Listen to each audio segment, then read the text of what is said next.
So, the second permaculture principle, and in this case we're talking about urban permaculture design, is catch and store energy. So, this emphasizes the importance of capturing and storing resources such as water, sunlight, or nutrients to create resilient and sustainable systems. In urban permaculture, though, one of the main challenges with this principle is that there's limited space for implementing efficient storage systems. For the most part, I'm thinking, of course, about if you're living in an apartment versus if you are in charge of running a large community garden or large urban food project. There's often limited space for implementing efficient storage systems, which can be costly and logistically complex. So, ensuring practical and space efficient methods really are crucial to avoiding wasting resources or having inefficiencies within an urban setting. One advantage of being in an urban setting, though, is that you have a vast social network and access to resources that rarely exist in rural settings. You've got people power and usually far more abundant resources than you would have if you were out on a large farm in a rural area where it might just be you as the human resource. So, to overcome space constraints in urban permaculture, especially when implementing energy storage, I would consider using things like vertical gardening to maximize the space, um, employing compact and innovative storage solutions, so having things like rooftop rainwater harvesting systems or small scale solar setups. Integration with urban infrastructure like green roofs or community gardens is also a way to use existing systems rather than trying to overcome the hurdles of starting something from scratch. Um, with this in mind, a word of caution here is that if you live in a particularly rainy area, a rain barrel will capture very little of the rain that falls and will be of limited utility. I have nothing against rain barrels, but I see them often being talked about or used in design. And one of the things I learned in my permaculture design course is that rain barrels really aren't that efficient. And especially if you're living in an area that receives a lot of rain, um, a very, very small percent of that rain is actually going to be collected in a sort of standard size rain barrel.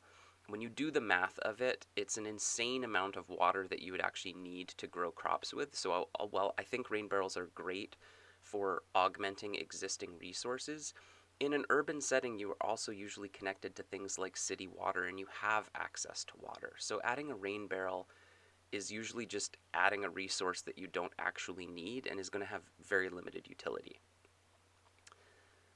I think it's important that we focus on design solutions that work in our context, not just applying something because it looks neat or because it happens to be trending. So, urban permaculture is really all about utilizing things that you have access to, not trying to design in the same way that you would for a multi acre rural lot or somewhere not in a city.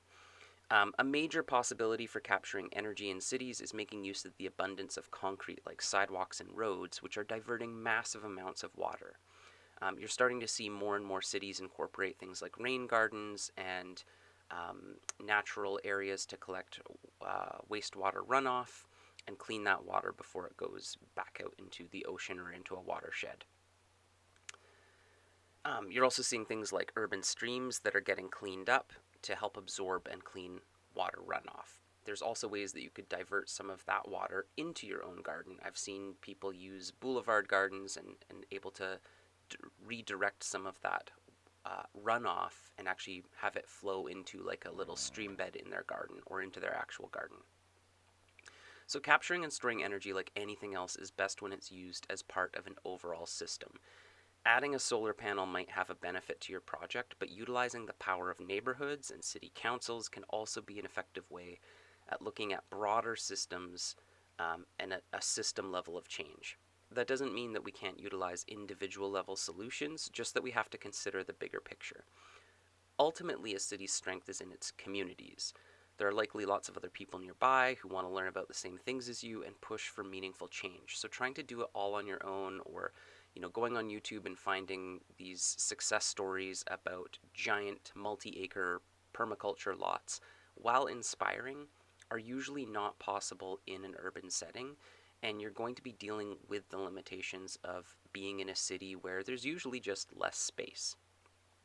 So, a few other things to think about in terms of capturing and storing energy. We've talked a little bit about water and solar, but of course, there's also other resources and other things that can be considered part of that energy landscape.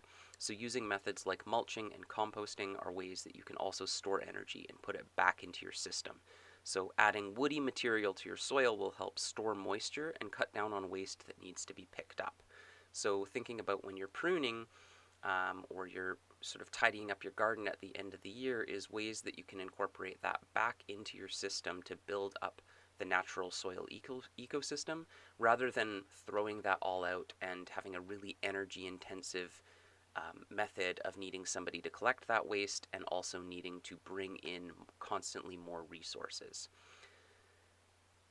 There's a lot more that we could talk about with capturing and storing energy, and there's a lot of different ways that this is happening in cities. And I'd encourage you to take a walk around your urban setting, the city that you're in, and think about the ways in which energy is being captured and stored, and also where there's sort of missed opportunities, and thinking about where are there ways that I can integrate parts of this design principle into the existing structure that I have, because for the most part, it's not going to be possible for us to completely redesign a city, certainly not by ourselves. And those are very long term, large scale projects. Not that they're not worth exploring. I just think for most of our purposes, that's not really a realistic starting point for us.